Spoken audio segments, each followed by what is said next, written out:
इन्होंने पिछला पार्टी का चुनाव से बहुत ही मेहनत नाल इन्होंने आने की खुशी में जोरदार तालियां हो जाए।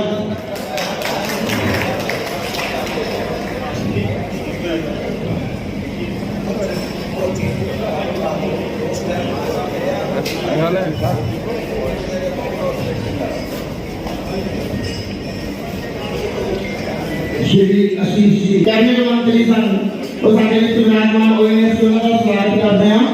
बहुत ही जानिया पछाणिया चेहरा श्री अरविंद खन्ना जी जो कि धूरी तो एमएलए भी रहे ने, संगरूर तो एमएलए भी रहे ने, साडा इलाके का जानिया पछाणिया चेहरा है।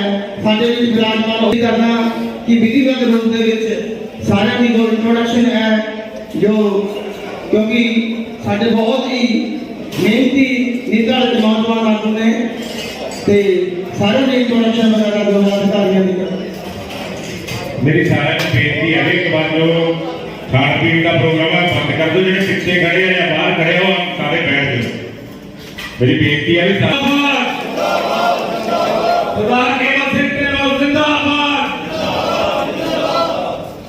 बहुत बहुत स्वागत है सरदार केवल सिंह ढिल्लों का जो साढ़े दरम्यान जिथे पहुंचे है।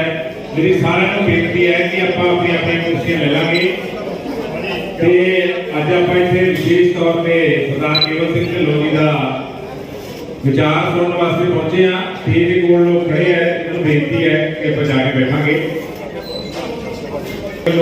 जो बुलाया गया सारे ते साढ़े दरम्यान बहुत खुशी की गल है कि साडी पार्टी की सीनियर लीडरशिप भी इतने पहुंची है। उन्होंने सरदार राणा गुरमीत सिंह जी सोढ़ी जो इस लोकसभा की पार्टी वालों इस इलैक्शन के इंचार्ज ने, उन्होंने जी आया मैंने इतने पहुंचने से अपनी हरमन प्यारे लीडर धूरी को संगरूर को एमएलए रहे श्री अरविंद खन्ना जी भी इतने पहुंचे हैं, उन्होंने भी बहुत बहुत स्वागत करते हैं। मेरी एक बार फिर को बेनती है नीलू जी कि आप साइड से ना खड़िए, कुर्सियां से बैठिए सारे ते उन्होंने नाल ही साडे लोकसभा के को इंचार्ज श्री अनिल सिंह जी साडे एक्स मंत्री एक्स कैबिनेट मिनिस्टर शिक्षक सारा का बहुत बहुत स्वागत करते हैं। मैं बेनती करूंगा श्री अरविंद खन्ना जी को कि वो आउण ते तुहाडे नाल गलबात करन। मेरे बहुत ही सत्कारयोग मेरे सामने बैठे साडे भारतीय जनता पार्टी के सारे अहुदेदार साहिबान, प्रेस के सारे मेरे दोस्तों, देखो तुसी सारे ढिल्लों साहब को चंगी तरह जानते हो। इस इलाके दे विच पिछले 20 साल तो सियासी तौर पर इन्होंने बहुत इतने काम किया है, खास करके अपने बरनाला जिला के।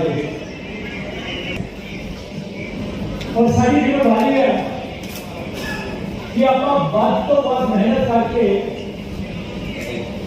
इन्होंने सरकार को जिता के मैं संगरूर लोक सभा के उप चुनाव दे विच जिमनी चोण दे विच भाजपा संयुक्त अकाली दल ते पंजाब लोक कांग्रेस के साझे उम्मीदवार साडे सारिਆਂ ਦੇ हरमन प्यारे सरदार केवल सिंह ढिल्लों साहब, उन्होंने नाल बैठे सरदार बलविंदर सिंह ढींडसा जी, निरंजन कालिया जी, राणा गुरजीत सोढ़ी जी, अरविंद खन्ना जी, बच्ची साहब और अनिल सिंह जी, तो सामने बैठे बहुत ही सत्कारयोग तिना पार्टियां दे प्रमुख वर्कर साहब। वाहिगुरू जी का खालसा, वाहिगुरू जी की फतेह। जय श्री राम। इस हल्के तो भारतीय जनता पार्टी अकाली दल सूरत के सारे उम्मीदवार सरदार केवल सिंह ढिल्लों साहब, उन्होंने नाल कांग्रेस साहब, सूद साहब, सोढ़ी साहब, खन्ना जी, दीप जो जी, शहीद साहब और सारे बंदे राणी जी, सामने बैठे सारे कार्यकर्ता, सारे गुरु सरकार के प्रधान सरदार जीत सिंह जी भुल्लर साहब ते गोगी प्रधान जी, साढ़े जिले के साबका डिप्टी कमिश्नर रहे लद्दड़ साहब और सारे मतलब की शख्सियत, सब तो पहला सारे फतेह करना बुलाओ ने वाहिगुरू जी का खालसा वाहिगुरू जी की फतेह। अज की ये वर्कर मीटिंग वाहिगुरू जी की फतेह। जय श्री राम। मेरे बहुत ही सत्कारयोग साडे स्टेज ते मेरे नाल विराजमान साडे परमिंदर सिंह जी ढींडसा, साबका फाइनेंस मिनिस्टर राणा सोढी जी, साडे मनोरंजन कालिया जी, शिक्षण सूद जी, फतेहजंग बाजवा जी, साडे अरविंद खन्ना जी, बलविंदर लाडी जी, साडे लद्दड़ जी, बहुत ही सत्कारयोग अनिल सलीम जी और प्रधान जी जोर जी, और सब तो ज़्यादा दिल दिया गहराइयां तो मेरे सामने बैठे सारे अहुदेदार साहबान और कार्यकर्ता। मैं स्पष्ट लफ्ज़ कहना चाਹੁੰਦਾ, ਤੁਸੀਂ ਸਾਰਿਆਂ ਦੀਆਂ ਗੱਲਾਂ ਸੁਣੀਆਂ, बहुत ही विस्तार ਦੇ ਵਿੱਚ ਦੱਸਿਆ ਗਿਆ ਕਿ ਇਹ बहुत ही ਜ਼ਰੂਰੀ ਆ ਇਸ ਸਰਕਾਰ ਨੂੰ, और सबक सुनना, और सब तो बड़ी गल है कि अपने इलाके को बचाना। मैं हुणे संगरूर मेरे दिमाग 'ਚ एक गल आई जिहड़ी मैं कह के आया, जिहड़ी गल आप एक बदला, एक नारा बदलना अपना, आप कहते साडा की कसूर, साडा इलाका संगरूर। मैं क्या नहीं, असी हुण कहना साडा गरूर, साडा इलाका संगरूर। ਆਪਾਂ ਮਾਂ ਨੀਚੇ ਦੇ ਨਾਲ ਬਹੁਤ ਵਧੀਆ ਸੁਨਹਿਰੀ ਮੌਕਾ ਮਿਲਿਆ। ਆਪਾਂ ਪਛੜਿਆ ਹੋਇਆ ਇਲਾਕਾ, ਪਛੜਿਆ ਹੋਇਆ ਪਾਰਲੀਮੈਂਟ, ਇੱਥੋਂ ਦੀਆਂ ਅਸੈਂਬਲੀ, ਤੁਸੀਂ ਹੁਣੇ ਗੱਲ ਦੱਸੀ ਕਿ ਤੁਸੀਂ ਮੁੱਖ ਮੰਤਰੀ ਵੀ ਬਣਾਤਾ ਭਗਵੰਤ ਸਿੰਘ ਮਾਨ, ਤੁਸੀਂ 2 ਵਾਰੀ ਤੁਰੀ ਆਇਓ, ਪਾਰਲੀਮੈਂਟ ਵੀ ਪਹੁੰਚਾਤਾ। ਆ ਹੁਣੇ ਮੇਰੇ ਵੀਰ ਕਹਿ ਰਹੇ ਸੀ ਕਿ 1 ਵਾਰੀ ਨਹੀਂ ਆਇਆ, ਆਇਆ नहीं आया ना, अज दर्द अंदर वड़िया बैठा, आप ही नहीं बढ़िया, सारे पंजाब में अंदर बिठाता।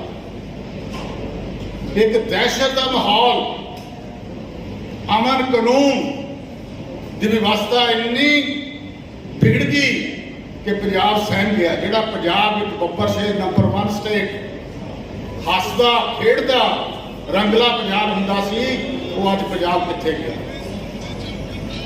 आर्थिक हालत, अपने नौजवान जिहड़े ने वादे करते सी कि नौकरियां देवांगे, जिवें हुणे मंत्री साहबाना ने दस्सिया कि अज कोई नौकरी नहीं। जिहड़े लोकी भगड़ा पाउंदे सी भी बदलाव की सरकार आ, अज उही धरने ला रहे। हर रोज उस दिन साडे बहुत ही आदरणीय अमित शाह जी ने कहा कि जिंदे दिनों में इन्हां दी सरकार नहीं, उन्ने तो वध कतल हो चुके। आ हुणे असीं कार 'च बैठे सी, पता लग्या कि मोहाली दे विच कतल होया। मेरे तो पहला तुहानूं सारिआं नूं पता कि पत्नी कला दे विच आ तुहाडे मलेरकोटले 'च गर्दन ही लाती। कानून की कोई चीज़ ही नहीं। और दूजे पासे जिहड़ी आर्थिक हालत मैं दस्सण लग्या, ਉਹਨਾਂ ਦੇ ਬਸ ਦੀ ਹੋਈ ਨਹੀਂ। ਉਹ ਆਪਾਂ ਸਾਰਾ ਮੈਸੇਜ ਜੇ ਕਰੀਏ, ਸੋਚੀਏ। ਮੈਂ ਵੀ ਇੰਡਸਟਰੀ ਲਾਈ ਆ, ਮੈਂ ਇੰਡਸਟਰੀ ਚਲਾਈ ਆ। ਮੈਂ ਪੰਜਾਬ ਦੇ ਵਿੱਚ ਅੱਤਵਾਦ ਦੇ ਵੇਲੇ ਸਭ ਤੋਂ ਵੱਡੀ ਇਨਵੈਸਟਮੈਂਟ ਜੇ ਕੀਤੀ ਸੀ ਤਾਂ ਕੇਵਲ ਢਿੱਲੋਂ ਨੇ ਪੰਜਾਬ ਦੇ ਵਿੱਚ ਕੀਤੀ ਸੀ। ਕਰ ਰਹੇ ਹਾਂ ਭਾਰਤੀ ਜਨਤਾ ਪਾਰਟੀ ਵੱਲੋਂ ਜੋ ਲੋਕ ਸਭਾ ਚੋਣ ਹੋ ਰਹੀ ਹੈ, ਜਿਮਨੀ ਚੋਣ ਸੰਗਰੂਰ ਦੀ, ਉਹਦੇ ਲਈ ਇੱਕ ਬੇਦਾਗ ਸ਼ਖਸੀਅਤ ਸਰਦਾਰ ਕੇਵਲ ਸਿੰਘ ਢਿੱਲੋਂ ਜੀ ਨੂੰ ਮੈਦਾਨ ਦੇ ਵਿੱਚ ਉਤਾਰਿਆ ਗਿਆ ਤੇ ਉਹਨਾਂ ਵੱਲੋਂ ਅੱਜ ਜੋ ਸਾਡੇ ਬੂਥ ਲੈਵਲ ਦੇ ਵਰਕਰ ਨੇ, ਅੱਜ ਵਰਕਰ ਮਿਲਣੀ ਮੀਟਿੰਗ ਹੋਣੀ ਹੈ ਤੇ ਉਹਦੇ ਵਾਸਤੇ ਅੱਜ ਇੱਥੇ ਪਹੁੰਚ ਰਹੇ ਆ ਤੇ ਉਸ ਸੰਬੰਧ ਦੇ ਵਿੱਚ ਅਸੀਂ ਇਹ ਪ੍ਰੋਗਰਾਮ ਰੱਖਿਆ ਜੀ। ਸਰ, ਜਿੱਦਾਂ ਸ਼ਹਿਰਾਂ ਦੇ ਵਿੱਚ, ਪਿੰਡਾਂ ਦੇ ਵਿੱਚ ਰੁਝਾਨ ਬੀਜੇਪੀ ਨੂੰ ਆ ਰਹੇ, ਕਿਵੇਂ ਲੱਗ ਰਿਹਾ ਪਿੰਡਾਂ ਵਿੱਚ? ਦੇਖੋ, ਅੱਜ ਤਕਰੀਬਨ 2.5-3 ਮਹੀਨੇ ਸਰਕਾਰ ਬਣੀ ਨੂੰ ਹੋ ਗਏ, ਪਰ ਲੋਕ ਜਿੰਨੇ ਪੱਬਾਂ ਭਾਰ ਸੀ, ਜਿੰਨੇ ਲੋਕਾਂ ਨੇ ਸੋਚਿਆ ਸੀ ਕਿ ਬਦਲਾਅ ਲੈ ਕੇ ਆਵਾਂਗੇ, ਉਨੀ ਜ਼ਿਆਦਾ ਲੋਕ ਹਰਾਸ਼ ਨਿਤਾਸ਼ ਨੇ ਸਰਕਾਰ ਤੋਂ। ਇਹਦੀ ਜੇ ਆਪਾਂ ਗੱਲ ਕਰੀਏ ਤਾਂ ਇਹਦੀ ਆਪਾਂ ਐਗਜ਼ਾਮਪਲ ਇਹ ਦੇ ਸਕਦੇ ਹਾਂ ਕਿ ਜਦੋਂ ਸਿੱਧੂ ਮੂਸੇਵਾਲਾ ਜੀ ਦਾ ਕਤਲ ਹੁੰਦਾ ਹੈ, ਪਹਿਲਾਂ ਤਾਂ 6 ਦਿਨ ਭਗਵੰਤ ਮਾਨ ਆਪਣੇ ਘਰ ਦੇ ਵਿੱਚੋਂ ਜੋ ਸੀਐਮ ਹਾਊਸ ਆ ਉਹਦੇ ਵਿੱਚੋਂ ਨਿਕਲਦੇ ਨਹੀਂ। ਅਗਰ ਉੱਥੇ ਜਾਂਦੇ ਆ ਤਾਂ ਲੋਕਾਂ ਤੋਂ ਉਹਨਾਂ ਨੂੰ ਇੰਨਾ ਵੱਡਾ ਡਰ ਹੁੰਦਾ ਹੈ ਕਿ 12 ਕਿਲੋਮੀਟਰ ਤੱਕ ਇੱਕ ਕਤਾਰ ਬਣਾ ਦਿੱਤੀ ਜਾਂਦੀ ਹੈ, ਇੱਕ ਦੀਵਾਰ ਬਣਾ ਦਿੱਤੀ ਜਾਂਦੀ ਹੈ ਲੋਕਾਂ ਦੇ ਵਿੱਚ ਕਿ ਮੇਰੇ ਅੱਜ ਲੋਕ ਛਿੱਤਰ ਮਾਰਨਗੇ। ਇਸ ਕਰਕੇ ਉਹ ਲੋਕਾਂ ਦੇ ਵਿੱਚ ਜਾਣ ਜੋਗੇ ਨਹੀਂ ਰਹੇ। ਤੇ ਅੱਜ ਲੋਕ ਅਗਰ ਕਿਸੇ ਵੱਲ ਦੇਖ ਰਹੇ ਆ ਤਾਂ ਉਹ ਸਿਰਫ ਇਹੀ ਸੋਚ ਰਹੇ ਆ ਕਿ ਸਾਨੂੰ ਜਿਵੇਂ ਯੂਪੀ ਦੇ ਵਿੱਚ ਕਤਲੋ ਗੈਰਤ ਕਿਸੇ ਨੇ ਖਤਮ ਕਰੀ ਹੈ ਤਾਂ ਉੱਥੋਂ ਦੇ ਮੁੱਖ ਮੰਤਰੀ ਯੋਗੀ ਆਦਿੱਤਿਆਨਾਥ ਜੀ ਨੇ ਕਰੀ ਹੈ। ਤਾਂ ਲੋਕ ਅੱਜ ਸੋਸ਼ਲ ਮੀਡੀਆ ਤੇ ਆਮ ਚਰਚਾ ਇਹ ਹੋ ਰਹੀ ਹੈ ਕਿ ਸਾਨੂੰ ਉਹੋ ਜਿਹਾ ਲੀਡਰ ਚਾਹੀਦਾ, ਸਾਨੂੰ ਉਹੋ ਜਿਹਾ ਮੁੱਖ ਮੰਤਰੀ ਚਾਹੀਦਾ। ਉਹੀ ਜਿਹੀ ਲੀਡਰਸ਼ਿਪ ਅਗਰ ਕੋਈ ਦੇ ਸਕਦਾ ਹੈ ਤਾਂ ਭਾਰਤੀ ਜਨਤਾ ਪਾਰਟੀ ਦੇ ਸਕਦੀ ਹੈ। ਤੇ ਅੱਜ ਨਾ ਕੇਵਲ ਸ਼ਹਿਰਾਂ ਦੇ ਬਲਕਿ ਪਿੰਡਾਂ ਦੇ ਲੋਕ ਵੀ ਇਹੀ ਸੋਚ ਰਹੇ ਹੈ ਕਿ ਭਾਰਤੀ ਜਨਤਾ ਪਾਰਟੀ ਨੂੰ ਅੱਗੇ ਲੈ ਕੇ ਆਉਣਾ ਹੈ। ਤੇ ਇਸ ਵਾਰ ਜੋ ਜਿਮਨੀ ਚੋਣ ਹੈ ਲੋਕ ਸਭਾ ਦੀ, ਇਹਦੇ ਵਿੱਚ ਬਹੁਤ ਵੱਧ ਚੜ੍ਹ ਕੇ ਸਾਡਾ ਸਾਥ ਦੇਣਗੇ। ਤੇ ਆਉਣ ਵਾਲੀ 26 ਤਰੀਕ ਨੂੰ ਤੁਸੀਂ ਦੇਖੋਗੇ ਕਿ ਭਾਰਤੀ ਜਨਤਾ ਪਾਰਟੀ ਦੇ ਕੈਂਡੀਡੇਟ ਸਰਦਾਰ ਕੇਵਲ ਸਿੰਘ ਢਿੱਲੋਂ ਜੀ ਲੋਕ ਸਭਾ ਦੇ MP ਬਣ ਕੇ ਤੁਹਾਡੇ ਸਾਹਮਣੇ ਆਉਣਗੇ। ਤੇ ਕਿਉਂਕਿ ਸਾਡੀ ਸਰਕਾਰ ਹੈ ਕੇਂਦਰ ਦੇ ਵਿੱਚ, ਤੇ ਬਹੁਤ ਵੱਡੀ ਡਿਵੈਲਪਮੈਂਟ ਦੇ ਪ੍ਰੋਜੈਕਟ ਆਉਣਗੇ, ਰੁਜ਼ਗਾਰ ਆਉਣਗੇ ਲੋਕਾਂ ਦੇ ਵਾਸਤੇ। ਤੇ ਜੋ ਕਾਨੂੰਨ ਵਿਵਸਥਾ ਕਿਤੇ ਨਾ ਕਿਤੇ ਖਰਾਬ ਹੋ ਰਹੀ ਹੈ, ਜੋ 8 ਸਾਲਾਂ ਦੇ ਵਿੱਚ ਜੋ ਪੰਜਾਬ ਦੇ ਵਿੱਚੋਂ ਜੋ ਇਹ ਲੋਕ ਸਭਾ ਖੇਤਰ ਹੈ ਸੰਗਰੂਰ ਦਾ, ਇਹ ਪਿਛੜਿਆ ਮੰਨਿਆ ਜਾ ਰਿਹਾ ਸੀ, ਇੱਥੇ ਬਹੁਤ ਵੱਡੇ ਕੰਮ ਡਿਵੈਲਪਮੈਂਟ ਦੇ ਵੀ ਹੋਣਗੇ। ਪੂਰੀ ਚਾਹੇ ਪ੍ਰਚਾਰ ਲਈ ਕੀ ਕਹਿਣਾ ਚਾਹੁੰਦੇ ਹੋ, ਕੀ ਮੁੱਦੇ ਹੋਣਗੇ ਚੋਣਾਂ ਲਈ? ਗੱਲ ਇਹ ਹੈ ਕਿ ਅਸੀਂ ਸਾਰੇ ਵਰਕਰ ਨੂੰ ਅੱਜ ਲਾਏ ਹਾਂ। ਮੁੱਦੇ ਤਾਂ ਤੁਹਾਨੂੰ ਸਾਡੇ ਨਾਲੋਂ ਜ਼ਿਆਦਾ ਤੁਹਾਨੂੰ ਪਤਾ ਕਿ ਇਸ ਵੇਲੇ ਪੰਜਾਬ ਦੇ ਵਿੱਚ ਕਾਨੂੰਨ ਵਿਵਸਥਾ ਲਾਅ ਐਂਡ ਆਰਡਰ ਇੰਨਾ ਮਾੜਾ ਹੋ ਚੁੱਕਿਆ। ਹੁਣੇ ਹੀ ਅਸੀਂ ਰਸਤੇ 'ਚ ਗੰਨਾ ਸਾਹਿਬ ਤੇ ਸੋਢੀ ਸਾਹਿਬ ਅਸੀਂ ਦੇਖ ਰਹੇ ਸੀ, ਅੱਜ ਵੀ ਹੁਣੇ ਆਪਣੇ ਮੁਹਾਲੀ ਦੇ ਵਿੱਚ ਨੌਜਵਾਨ ਦੀ ਹੱਤਿਆ ਹੋਈ, ਔਰ ਉਸ ਤੋਂ ਬਾਅਦ ਬਦਨੀ ਕਲਾ 'ਚ ਮੋਗੇ 'ਚ ਤਲਵਾਰਾਂ ਮਾਰ ਕੇ ਬੱਚੇ ਨੂੰ ਮਾਰਿਆ। ਮਲੇਰਕੋਟਲੇ ਤੁਸੀਂ ਦੇਖ ਲਓ, ਜਗ੍ਹਾ ਜਗ੍ਹਾ ਇਸ ਵੇਲੇ ਜਿਹੜੀ ਲੋਕੀ ਸਹਿਮੇ ਹੋਏ ਆ ਪੰਜਾਬ ਦੀ, ਲਾਅ ਐਂਡ ਆਰਡਰ ਬਹੁਤ ਬੁਰਾ ਹਾਲ ਹੈ ਔਰ ਪੰਜਾਬ ਦੀ ਆਰਥਿਕ ਹਾਲਤ ਬਹੁਤ ਮਾੜੀ ਹੈ। ਸੋ ਇਹ ਦੋ ਚੀਜ਼ਾਂ ਨੂੰ ਅਸੀਂ ਮੁੱਖ ਰੱਖਦੇ ਹੋਏ ਇਹ ਦੋ ਚੀਜ਼ਾਂ ਦਾ ਜਿਹੜਾ ਕੋਈ ਇਲਾਜ ਆ ਉਹ ਸਿਰਫ ਤੇ ਸਿਰਫ ਭਾਰਤੀ ਜਨਤਾ ਪਾਰਟੀ ਜਿਹੜੀ ਕੇਂਦਰ ਸਰਕਾਰ ਆ ਸ਼੍ਰੀ ਨਰਿੰਦਰ ਮੋਦੀ ਜੀ ਕੋਲ ਆ।